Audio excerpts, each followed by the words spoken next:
Bali United akan melanjutkan pertandingan pekan ke-31 Liga 1 Indonesia dengan menghadapi Madura United di Stadion Maguwoharjo, Sleman, Yogyakarta, Kamis, tanggal 16 Maret tahun 2023. Dapat dipastikan kondisi tim Bali United dalam keadaan pincang, mengingat beberapa pemain andalan Bali United harus absen pada laga penting tersebut.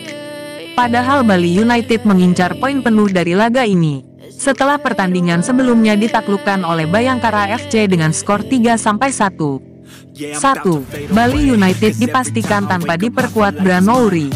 Pada pertandingan menghadapi Madura United, Bali United tidak diperkuat oleh gelandang bertahan andalannya, Branouri.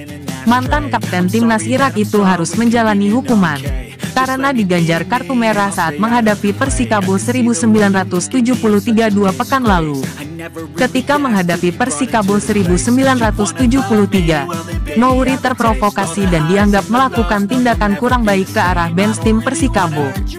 Pemain yang masih menjalani hukuman karena kartu ada Branouri, ungkap pelatih Bali United, Stefano Teco Cubura, Rabu, tanggal 15 Maret tahun 2023.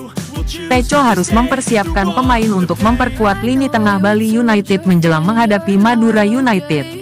Kemungkinan Made Tito akan menggantikan peran Nouri. 2. 3 pemain masih cedera. Selain akumulasi kartu merah, beberapa pemain Bali United juga dipastikan absen karena mengalami cedera. Mereka di posisi kiper, pemain tengah, dan striker. Posisi kiper yang masih dalam tahap penyembuhan karena cedera adalah Raka Surya.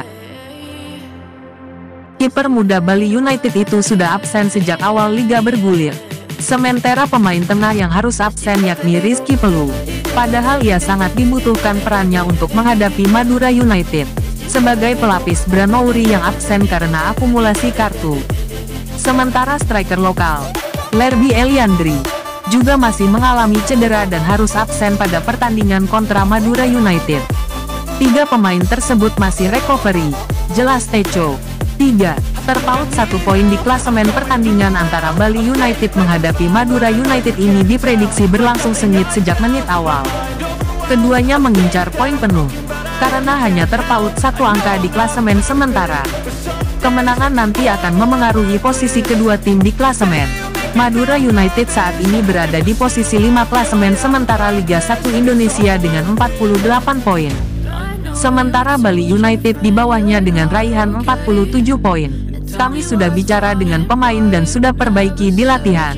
Mudah-mudahan pemain nanti punya konsentrasi agar tidak kebobolan dan perbaiki kekurangan dalam tim, kata Teco.